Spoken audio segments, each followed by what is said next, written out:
Hello and welcome to the 2013 edition of Journey to the Throne. For this year's Miss Dominica pageant, we have some tough competition out there, and right now we're joined with Miss Jeanne-Louise Royer of Goodwill. And Jeanne, nice of you to join us. Thank you, it's very nice to be here. Likewise. Getting started, why did you enter this competition? I entered this competition because every year for Carnival I would help my parents and do a lot of backstage work. So I decided that this year, instead of being behind the stage, I should take a more upfront role in Carnival. So I decided to go up for the Miss Dominica pageant. Okay, you're contestant number one. How does it feel to be contestant number one? Well, with being contestant number one, it's a little difficult because you know you're first and not everyone is able to compare you to the other contestants. But in that regard, you can set the pace and you can really, set the standard for the rest of the contestants. How prepared are you this year? I'm getting prepared. So far, it's about 26 days until the show. And, dresses are being made, the swimsuit is being made, everything is being made. And it's just up to me to put in the practices to make sure I'm well prepared. What would you say your greatest challenge is preparing for this competition?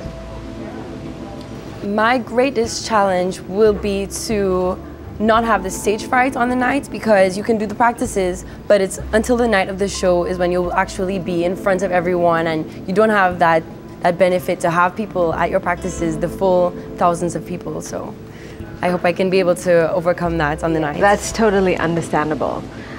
What can Dominica expect from Miss Jeanne Royer on the night of the show? Apart from my best performance, I can expect to I will have a very amazing talent. I will have a very, very special swimsuit. I've never seen a design like that.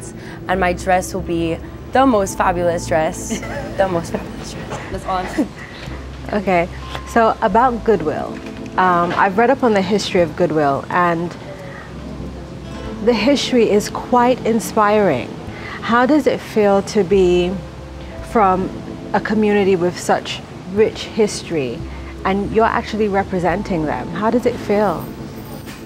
To me, it's a very wonderful opportunity because Goodwill is a fairly new community. It's been established roughly 50, 60 years ago.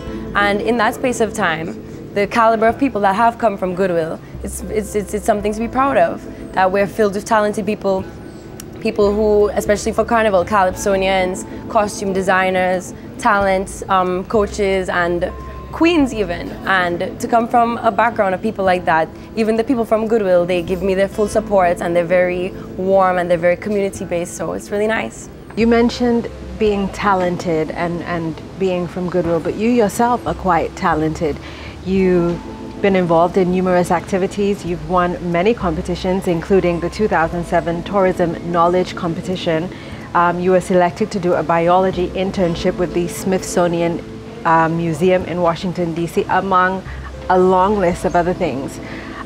Do you think coming from Goodwill has any correlation with your determination amongst these other people, these other pioneers that are from Goodwill?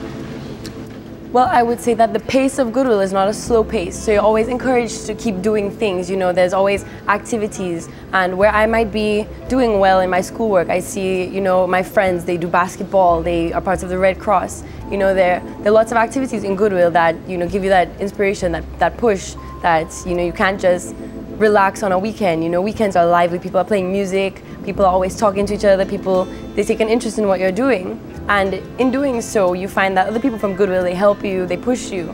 So some of my teachers might be from Goodwill, and then we have that community attitude where we help each other. A lot of these pioneers have left a legacy. I mean, a lot of lanes were named after some of these great pioneers. At the end of your life, what would you want your legacy to be? My legacy essentially would just be that I was a person who was determined. I did my best in whatever aspect of life that I chose, and that it's an example that any Dominican can follow. If I looked in a dictionary, what would be 2 words that describe you? 2 words I would probably choose are maybe artistic and amiable, because I'm artistic. I use my creative avenues, and I think innovatively, and I put my ideas I make my ideas into reality. And even with art and through all the different competitions, for example, I really try to use my creativity to the maximum. Then amiable, I'm always making friends. I'm very charismatic. It's easy for me to make friends. I try and be very social, and I enjoy going out and having a good time, and I have a lot of friends. One of the questions that I ask in this pageant, in this interview process, rather, is the population, the Dominican population, is known not to be a reading population, but you're an avid reader, and most of my viewers would agree that that's a plus, okay? Who's your favorite author and why? My favorite author, well, at the time being, because every time I read a book, that person becomes my favorite author. I see the benefits in whatever they're writing. But at the moment, my favorite author is Jean Rees. I've read her only book, which is White Sargasso Sea, and she describes, well, in the book it's Jamaica, but I know it's Dominica because they've mentioned places that are in Dominica. Maybe she chose Jamaica to appeal to a wider audience, but I know it's Dominica. And she was from Dominica. And the way that she wrote, the way that she has portrayed Dominica to me is the best portrayal of any country. Really? Describe some of the things that she says about Dominica.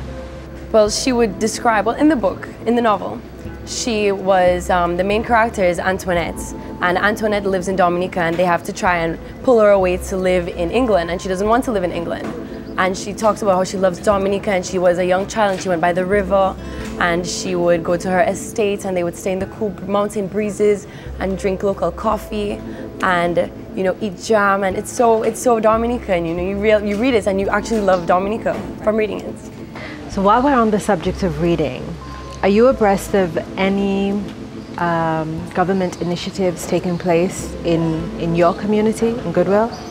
Well, there is an initiative that has just been taken by Goodwill. It was established by the Honorable Julius Timothy, which is the Computer Learning Initiative. They set up a new information technology department in Goodwill where the local Goodwill people can come and use computers and get educated from that. And how important do you think that initiative is to Goodwill's young people, their progression?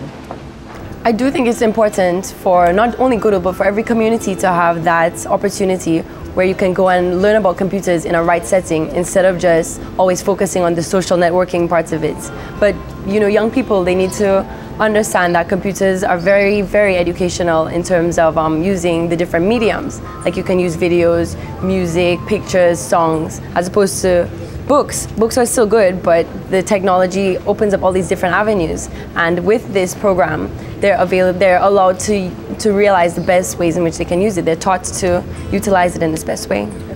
Tell me your thoughts on government's recent initiative to rehabilitate the Princess Margaret Hospital.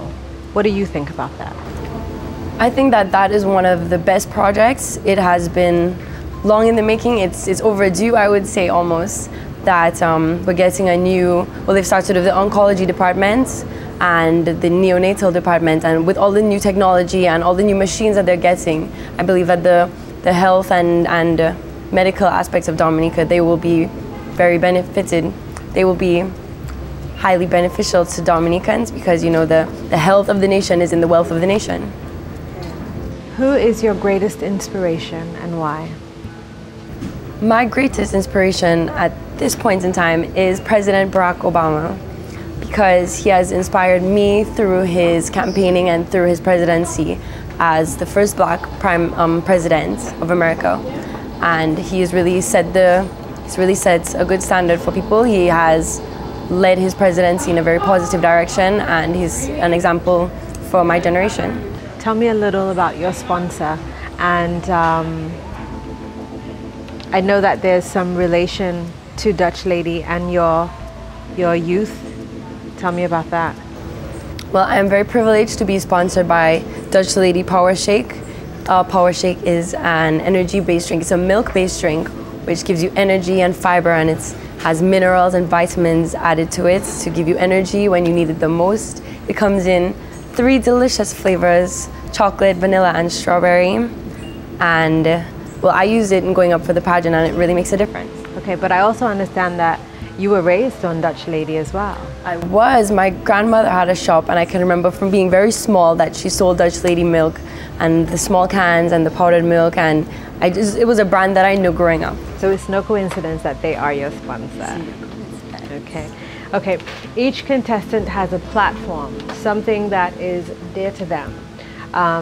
Jeanne, I want you to tell your viewers about your platform and why it is so important to you. My platform is nature conservation, and I chose nature conservation because I am very passionate about the flora and fauna that Dominica has, and I believe that future generations of Dominicans should be able to enjoy the level of nature that we have today. I think it's very important for us to preserve this nature so that Dominica can retain its title as Dominica, the nature island of the world. And I believe that the things that we can do today to reduce the impact that we have on the environment. Okay, that was nature's conservationist Jeanne Royer representing Goodwill. Be sure to join her on the eve of February 8th at the Miss Dominica pageant. I'm Pearl Fontaine. See you next time on Journey to the Throne.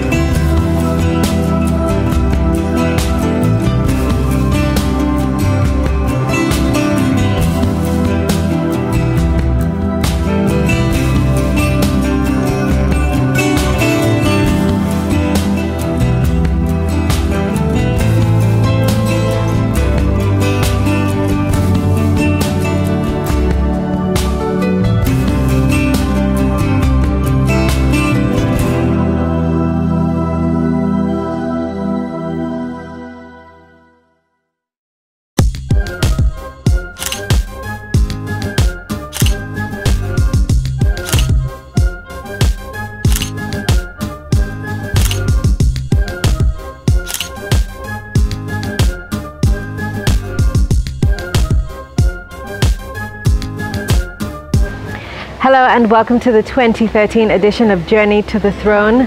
For this year's Miss Dominica pageant, I can assure you that there's some tough competition between the 7 beauties vying for the Miss Dominica crown. Right now I'm joined by Miss Melinda Siobhan Ulysses representing Stock Farm. Melinda, nice of you to join us. Thank you very much. Okay, I'm going to get straight to the point. Some people might look at you and not know that you're a teacher, but you are a teacher. And some people may think, wow, she has a full-fledged career and she's taking part in the Miss Dominica pageant. So why did you decide to join this year's pageant? Well, I am not just a teacher, I am also an artist, and I spread messages through my songs. So I saw the Miss Dominica pageant as an opportunity on a wider base and a higher level to spread a message through the promise of my platform to everyone who's willing to listen. Nice, nice. Taking part in this competition, I suppose is an opportunity to improve your being every single day. Has there been any change to who you are from the time that you signed on to now? Very much so. Almost everything about me has changed because I would say I was a bit tomboyish. I grew up with 3 brothers, but right now I have to pay attention to my outfits and what I wear and how I speak, whom I speak to, about what I speak to them. It's a total package. You have to become the pageant. You have to let things become you in order to succeed. How prepared are you for the pageant? I think I'm very prepared, and I think that I owe it to my marvelous team who is working tirelessly around the clock to get me where I need to be. Nice. If you win, what will your message be? My message would still be that of self-defense, which is my platform, because I believe that everyone has a battle or a fight that they need to win, be it some type of abuse or some sort of chains that's holding them back. They need to break free from that and get past it to succeed in life. Where do you see yourself 5 years from now? Hopefully in France, getting my master's degree in French. Nice, in French. Wow, that's a love language, isn't it? It is, very much so. And what is it that you love about the French language? I love everything about French, not just the language, but the culture, the way that they dress, the way that they speak. their music, their style of dancing. Everything about French is just, to me, marvelous and interesting. How long have you admired the French? Well, I failed all through high school, so I did not admire it back then. But I got a 2 for CXC, and that just sparked my interest. I said, hey, I actually understand this. So in becoming a French teacher at the St. Mary's Primary, I was sent to Martinique by the government and the University of Martinique and Guadeloupe, UAG. And then I furthered my education, and I just really fell in love with everything French. Oh, that's wonderful. Okay, as a teacher, okay, it's been said that the Dominican population is not a reading population. What are some of the creative ways that we could encourage our youth to enjoy reading or to even read? Okay, I think that it's all based in what they read. I think if you have them reading some American-based story, they cannot identify with what they are reading. For example, Reindeers and Snow, they have no idea what that is. So I think if we get these Caribbean-based books about little boys and girls just like themselves, they would want to know, hey, what's this child's story? I want to read about this. And also I teach boys, so I know that boys are very visual. So it's not just the reading. I encourage them to read from a screen or to read the little conversation clouds in a comic book or something like that, so it sparks their interest. Okay, while that may be true, or I would like to agree with you, be something that they identify with. However, wouldn't it be great to open up their minds to another world? Agreed, but I think to spark their interest, we start with home. All right, you are from the community of Stock Farm.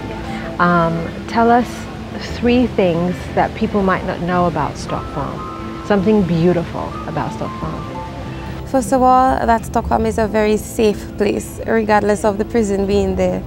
It's very safe, it's very quiet, and that although you may not find a lot of activity like in Newtown or Maho, the people of Stock Farm are very much together. I mean, everyone knows each other. When we have someone who is sick, we go to visit, we band together to just do what we have to do.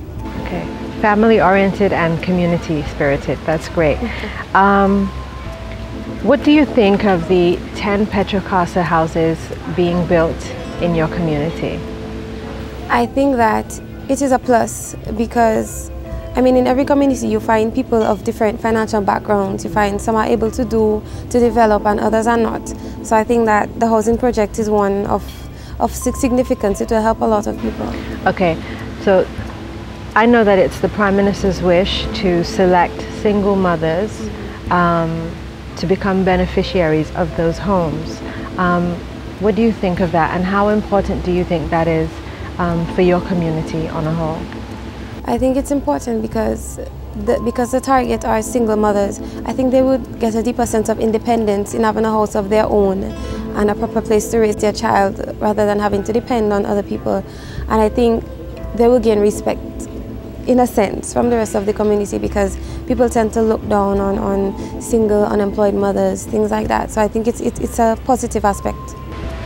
Okay, as a teacher and as someone who has evolved where education is concerned, the new the new state-of-the-art Dominica State College is being constructed in your community. Yes. How important do you think that is for your community and the wider population? Yeah. Well, for my community, we'll be the center of attention. On a wider base, I think that the new college is very important because it's a lot bigger, first of all, which means it can facilitate a lot more students. Because when I hear of the thousands graduating from high school each year, I say to myself, Lord, is there space for them to go to college or for them to get a job? So I think that it is generally positive. What would you say is the biggest challenge for young people today, and why? The biggest challenge for young people today is knowing their place. Because, in my opinion, they're a bit unsure of what they should be doing, when they should be doing it, who they should be doing it with. I think that we need a lot more positivity in our youth because as a young person myself, I see the things that are going on and I am somewhat ashamed of some of them and I feel the need, I feel a certain empathy and I say, oh my gosh, these children need guidance and they need the proper influence. And who's your greatest inspiration? My greatest inspiration is my mother. Okay. Because I have seen that woman with miracles create something out of nothing and she never gave up on her family, she never gave up on her children. She just did what she had to do, and she has faith that, I have no idea how to describe it, nothing can deter my mother from her faith. Wow, wow. What's the most important lesson or something that your mother's told you that for life you'll keep it dear to you? Do with what you have. Don't ever do too much to get something that is not yours, because it probably doesn't belong to you in the first place. So if you have, 10 loaves, do with 10 loaves. Okay, so you were sponsored by Petrocaribe and DA Vibes, but talk to us a little about your knowledge of Petrocaribe and what they're doing in Dominica. Okay, well, I know that Petrocaribe has been around for quite some time now, and that, in my opinion, it's a very positive gesture, because they have contributed in many ways. They have rebuilt the Salibre Primary School, and I must say, as a teacher, I envy that building. Really? It's state of the art. It's very, very nice. It's a learning environment. Yes, it is. They have also indulged in road projects in Petite-Souvrière and other places. They give free gas to centenarians. They just find themselves in all aspects, in education, in youth, in elderly. They have filling stations in Saint-Sauveur for the fishermen who had to travel all the way to Marigot to get gas for their boats and things like that. Okay. And I'm sure that you're proud to be sponsored by them. Oh, very much so. Okay. I'm very proud of all my sponsors. Okay. Each of the contestants has a platform, something that's dear to them. So Melinda, tell your viewers about your platform and why it's so important to you. My platform is self-defense against any and everything. And I chose that platform because I am someone who believes that you need to be able to do for yourself and to defend yourself against whatever it is that is preventing you from moving forward in life. My platform is very broad. It involves self-defense against disease and infection, against any type of abuse, against vulnerability, against boredom, against being idle. So it's very important to me, because me as a young person, and it does not just apply to young people, it applies to everybody, we have that fight to fight, and we should try to win. That was Miss Melinda Siobhan Ulysses representing Stock Farm. Her platform was self-defense on a wide scale. Please join her on the eve of February 8th, where I'm sure she'll captivate you while she vies for the Miss Dominica crown. Join us again next time on Journey to the Throne. I'm Pearl Fontaine. See you again.